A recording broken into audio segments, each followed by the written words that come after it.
Space in Florida. My name is Kate Tice, and I'm a senior certification engineer here at SpaceX headquarters in Hawthorne, California. Welcome to our webcast coverage for the launch of Sirius XM's SXM-7 satellite. For those of you who tuned into our webcast earlier in the week, today marks our second attempt to launch the SXM-7 satellite. During our previous attempt, a hold was called due to a potential issue on the ground system side. The vehicle and payload remain healthy, and the Falcon 9 team has completed a thorough review, and we are go for today's launch. Now, if you're tuning in for the first time, you may know Sirius XM for its ad-free, curated music channels, or for its use of satellites to provide users with digital audio radio services. Today, to replace existing satellite services, SpaceX will launch the company's next-generation high-power broadcasting satellite, SXM-7. Following today's launch, the SXM-7 payload will join 5 other satellites in Sirius XM's active satellite fleet. After joining the fleet, there's an expectation that the payload will replace the XM-3 satellite to help ensure continuous and reliable delivery of Sirius XM's audio entertainment and data services to consumers in the United States. This effort will also help Sirius XM expand services to consumers in Canada and the Caribbean. Today's launch marks the 25th SpaceX mission of 2020 and the 7th flight for this particular booster, which is always exciting. Let's take a closer look at the vehicle for today's mission. There on your screen, you see our Falcon 9 rocket on the launch pad located in Cape Canaveral, cycling through its launch day processes in preparation for its 12:30 p.m. Eastern liftoff. Falcon 9 is a 2-stage liquid-fueled launch vehicle and stands about 229 feet or 70 meters tall, which is equivalent of about 12 giraffes stacked on top of each other. The bottom 2/3 of the vehicle is what we call the first stage. As I mentioned earlier, it will be taking flight for the 7th time today. The first stage is responsible for accelerating the vehicle all the way to the edge of space, after which it will separate from the second stage, carrying the SXM-7 payload. Once separation is complete, we'll attempt to recover the first stage on our drone ship, which you see right there on your screen. Just read the instructions. It's currently holding position in the Atlantic Ocean a couple hundred miles off the coast of Florida. If we stick the landing today, it will mark our 69th successful booster recovery. After the first and second stage separate, the second stage will ignite its single Merlin vacuum engine, or Mvac engine, to carry the SXM-7 satellite to a highly elliptical orbit. Separation from second stage will occur about 4,000 kilometers above Earth, and then the satellite will perform burns using its own onboard thruster to raise its position to enter a circular medium Earth orbit, or MEO, and reach an apogee of about 20,200 kilometers above Earth. If you look at the top of the Falcon 9 rocket there, you see a nose cone-shaped object. That's the payload fairing. Housed inside is the SXM-7 satellite. The fairing measures 17 feet, or about 5 meters in diameter, and 43 feet, or about 13 meters tall. The payload fairing protects the satellite from aerodynamic heating, loads, and contamination during ascent. Once we get through the Earth's atmosphere and reach the vacuum of space, the payload will no longer need that protection. We'll jettison the fairing halves so we don't have to carry around that extra weight, and the second stage will continue with the satellite to its targeted drop-off orbit. One fairing half used during today's mission is taking its first flight, while the other is being flown for the second time. That particular half previously supported the Anasis 2 mission back in July of this year. Due to upgrades on our recovery vessel, Ms. Chief, we'll instead retrieve one of the fairing halves with our recovery vessel, Go Searcher, and attempt to catch the other using our recovery vessel, Ms. Tree. The large gray structure that you see there next to Falcon 9 is the Transporter Erector, or TE. The TE is used to roll out the Falcon 9 from the hangar to the launch pad and raise it to its vertical launch position. The TE also routes power, fluids, and communication to both the rocket and satellite. Our countdown continues to progress smoothly toward our 12:30 p.m. Eastern Time, so let's take a closer look at today's payload. Weighing in at almost 7,000 kilograms and over 100 feet long when its solar arrays are deployed, the 27-foot tall SXM-7, built on Maxar's 1300 class platform, is designed to provide service for more than 15 years. This satellite's unique design also features a large unfurlable S-band reflector to broadcast audio and data signals to users on the ground. By joining Sirius XM's already active fleet, the SXM-7 will deliver the highest power density of any commercial satellite on orbit.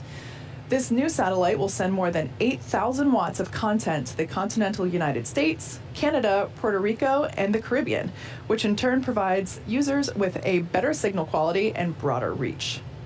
Now, as the clock countdown continues for our on-time liftoff of 12:30 p.m. Eastern, let's take a moment to learn a little bit more about the SXM-7.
Prior to the start of our webcast, our Falcon 9 team performed functional checkouts for the SXM-7 satellite.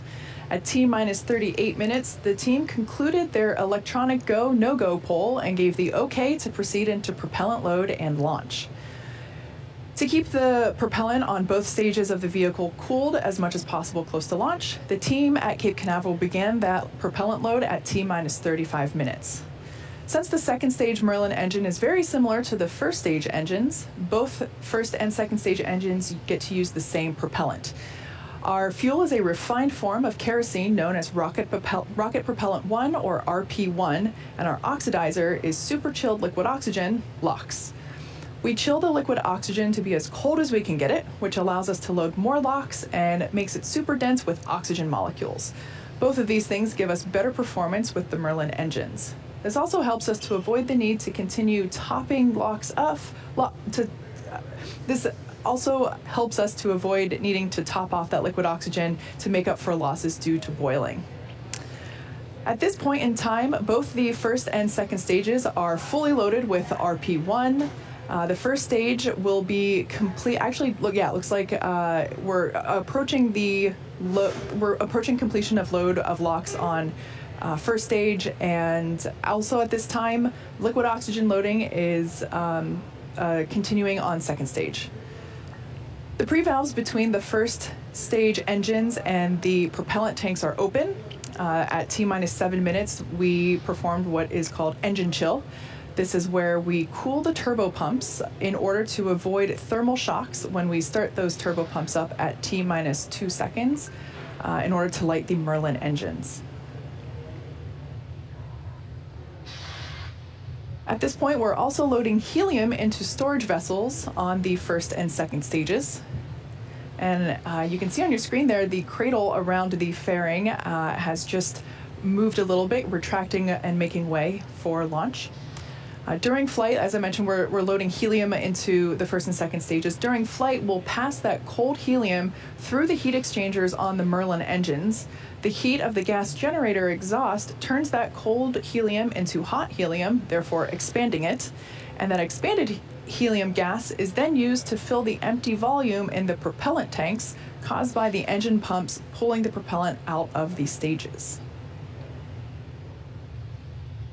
And it looks like we had a little bit of retraction there of the strong back. That is essentially just moving back a little bit, about 2 degrees into the pre-launch position, 2 degrees away from the rocket. At liftoff, hydraulics will move that TE into a position 45 degrees away from the rocket.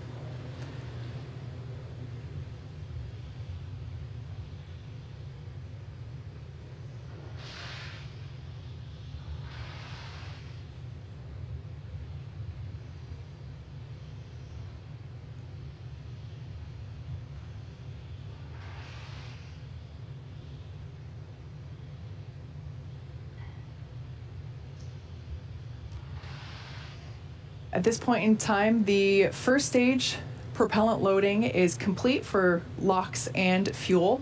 The second stage fuel loading is complete, and the LOX loading will complete at T-minus 2 minutes. 1 minute before liftoff, you'll hear the announcement that Falcon 9 is in startup. This announcement means that the rocket's own internal computers are now controlling the launch countdown on Falcon 9. Once the engines are confirmed to be at full power, the flight computer on the second stage will command the ground hold downs to release the rocket right at T0.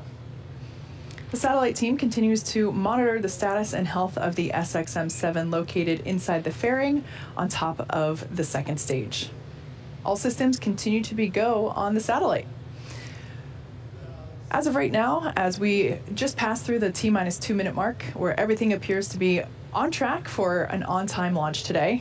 The range status is green, and of course we've been monitoring the weather. Today's primary concern was the cumulus cloud rule, but as we can see there from our shot of the pad on your screen, beautiful blue skies there in Florida. Conditions are looking favorable at both the launch site and recovery zone. If for some reason we have to call a hold on today's launch, we have a backup opportunity tomorrow with a liftoff time scheduled about the same time. But for now, all systems continue to be go for a liftoff at 12:30 p.m. Eastern.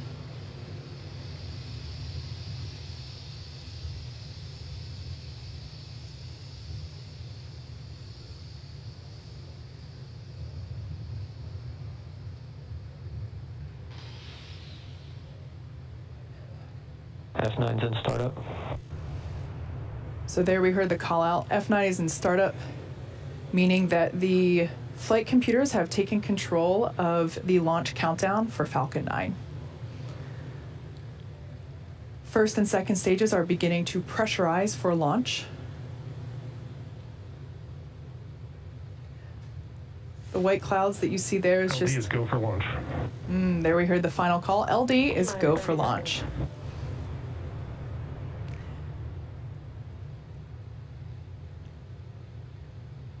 Everything looking good for an on-time liftoff today.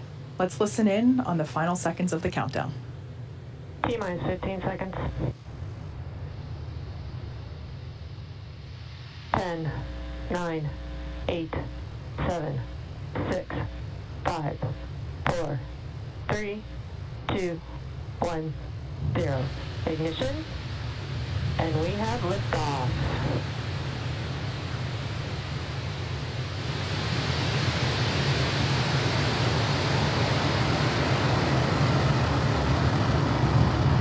Propulsion nominal. Vehicle's pitching downrange.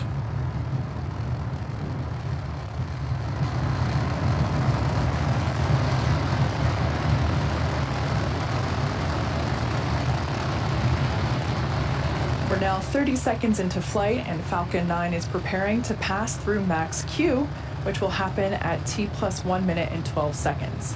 For those of you that might be unfamiliar with this term, max Q is when the vehicle will experience the greatest amount of dynamic pressure. Call out there that everything is looking nominal for first stage.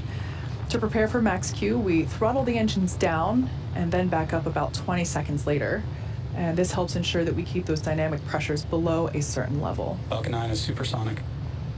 So there we heard the call out that the vehicle is now going faster than the speed of sound.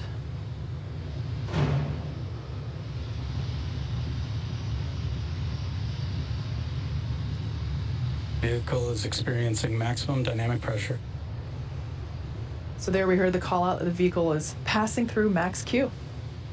Again, that's the moment in which the vehicle experiences the greatest amount of dynamic pressure, greatest amount that it'll see throughout flight. Now in just a few seconds, we'll hear the call out that Mvac chill has begun. Just like we did on the M1D engines for first stage, we open the pre-valves between the propellant tanks and the turbopumps, allow some of that super chilled liquid oxygen to cool down the turbopump hardware. There we go. So Mvac chill has begun. So that super chilled liquid oxygen is flowing through the turbopumps, allowing them to cool off prior to full flow of propellant. Everything is looking good with stage 1 trajectory. Coming up, we're going to have 3 events happening in quick succession. We're going to have main engine cutoff, followed by stage separation and SES1, or second engine start 1. Main engine cutoff coming up in 3 seconds.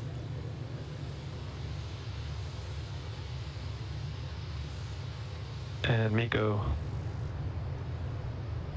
Stage separation confirmed. All right, there on your screen we have confirmation of stage separation as well as Mvac ignition. Good, Mvac ignition. Great view there of planet Earth rotating behind the first stage, which is on the left-hand side of your screen, and the second stage on the right-hand side. So on the left-hand side, we can see those grid fins beginning to deploy into the landing position. Those grid fins will be utilized to help steer Falcon 9 for a precise landing on our drone ship, which, like I mentioned earlier, is positioned a couple hundred miles. Nominal trajectory. Nominal trajectory there for Falcon 9. As I said, those grid fins will be utilized to help guide and steer the booster back to the drone ship. Bearing separation confirmed. And confirmation that there you saw on your screen, the 2 fairing halves have separated, exposing the SXM-7 satellite.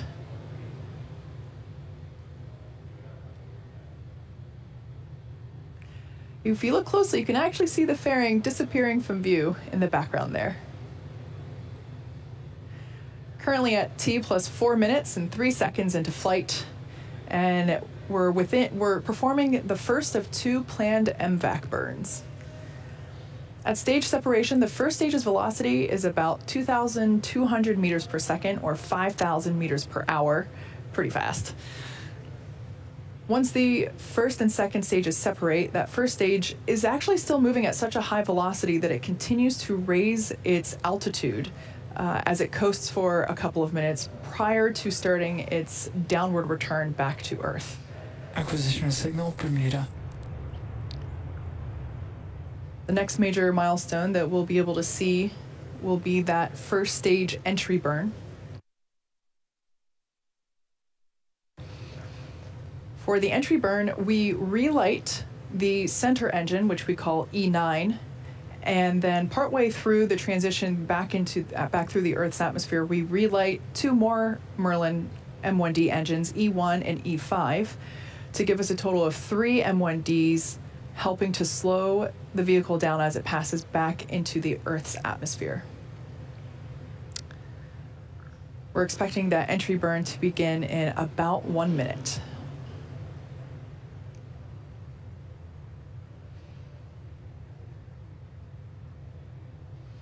Trajectory continues to look good there on second stage, carrying the SXM-7 satellite for Sirius XM. Vehicle is on a nominal trajectory.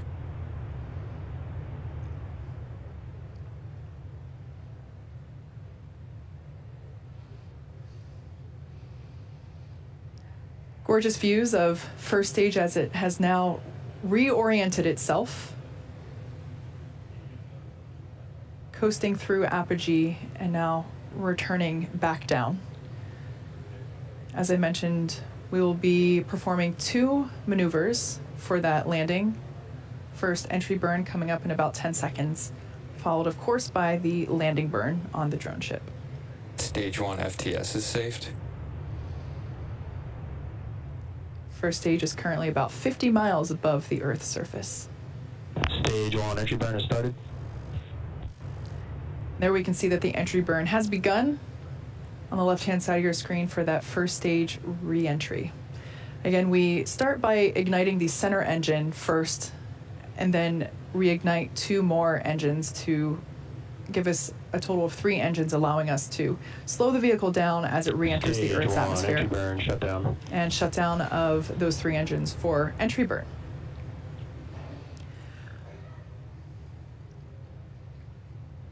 Trajectory continues to look nominal there for second stage on the right-hand side of your screen. I love that view of the Mvac nozzle glowing orange with Earth behind it. Next up, we have a couple of major milestones happening back to back. The start of the landing burn followed immediately by SECO 1, or second engine cutoff 1, on the second stage. SECO is where we shut down that Mvac engine to allow the second stage to coast for a little bit. This event preserves the fuel until we need it for the final burn to take us to our targeted orbit for the SXM-7 satellite. And then about 25 seconds after SECO 1, we'll hopefully have a live view of the first stage touching down. Stage 2 is in terminal guidance. Touching down on our drone ship. Just read the instructions. So we're expecting the landing burn to begin in about 10 seconds and SECO to begin in about 15 seconds. Stage 2 FTS is saved.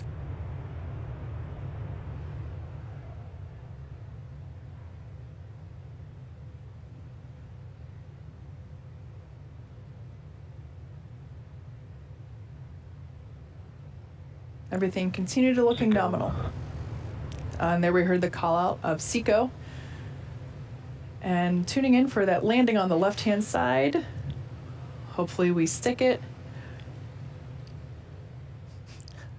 Looks like we lost the feed there. We'll try to bring that back to you whenever we have the opportunity. But we did hear the call out that we have good orbit for the second stage. So nominal orbital insertion.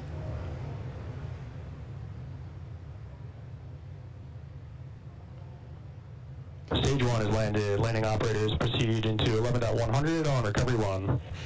We did hear the call out there that the first stage has landed. Unfortunately, we weren't able to bring the video of that as it was over the horizon. And there's that view. Once again, this is the 7th flight and therefore the 7th landing of this particular booster, also marking the 69th successful recovery of a Falcon 9 first stage. The second stage vehicle has just entered its first coast phase, which will last about 18 minutes, and we'll light that Mvac engine for a second time shortly thereafter at T plus 26 minutes and 3 seconds.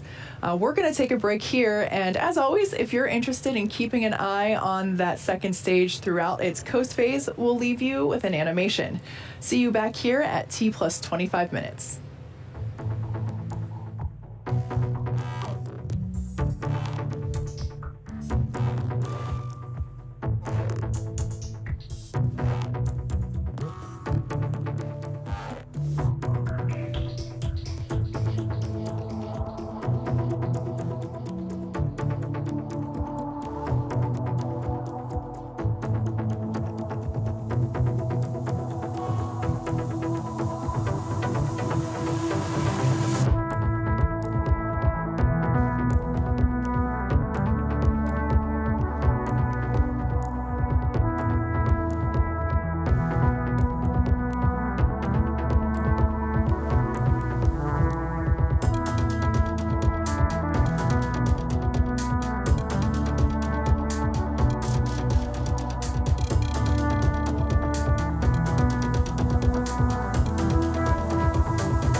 the signal, Bermuda.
Welcome back to our webcast for the Sirius XM-7 mission.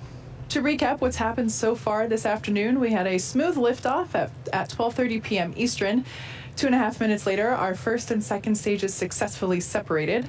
The first stage, which made its 7th flight today, landed on our drone ship. Just read the instructions. And the second stage completed its first burn, successfully inserting the SXM-7 and second stage into its planned parking orbit. Right now, we're coming up on the second burn of the upper stage engine here in just a couple of minutes. Currently, the flight computer is commanding the settling thrusters to turn on and off, releasing nitrogen gas that helps lightly push the stage, allowing propellant to stay at the bottom of the tank above the engine, right where we need it.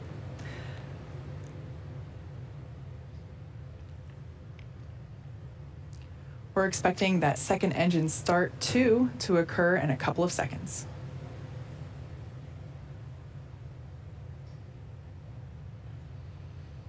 And there we can see that Mvac engine has ignited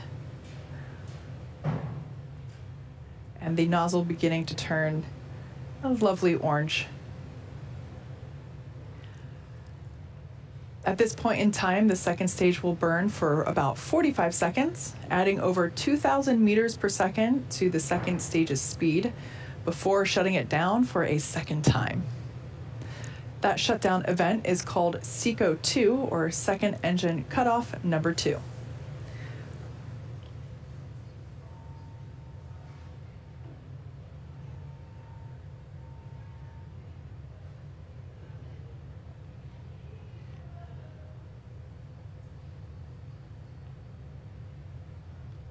This burn places the SXM satellite into the required orbit prior to separating it from Falcon 9.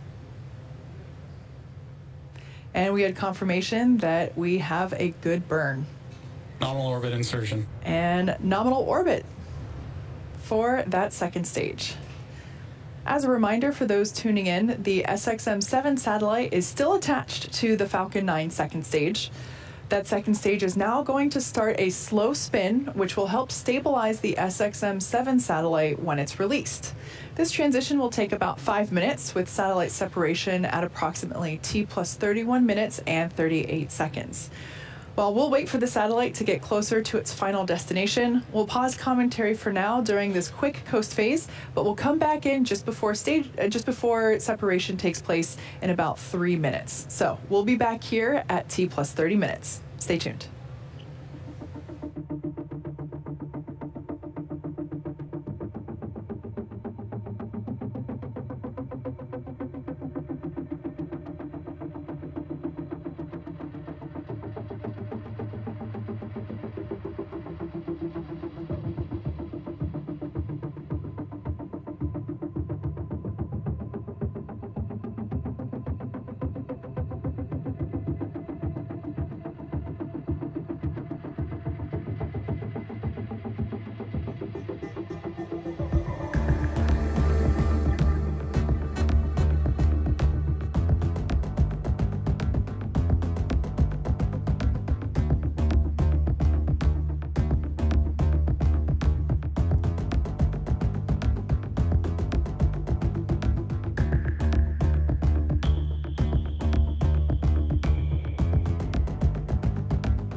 Welcome back to our coverage of the SXM-7 mission for Sirius XM. If you're just joining us, we had an on-time launch at 12:30 p.m. Eastern Time, followed by a successful ascent, stage separation, first stage landing, and 2 second stage engine burns. We have just one more major milestone coming up today, which of course is the deployment of the SXM-7 satellite from the Falcon 9 second stage, which you see there on your screen now. That separation is scheduled to take place about a minute from now. The satellite that we're carrying on board today, the SXM-7, is Sirius XM's next generation high-power broadcasting satellite. Acquisition of signal HPK. It was designed to provide service for more than 15 years, and it'll be joining Sirius XM's active fleet to provide audio entertainment and data services to the continental United States, Canada, Puerto Rico, and the Caribbean. It'll be outputting over 8,000 watts of content, meaning it will deliver the highest power density of any commercial satellite on orbit. And it's intended to replace the XM-3 satellite that is currently on orbit. About 20 seconds away from that payload deployment. There on your screen, we have a great shot of the SXM-7 satellite.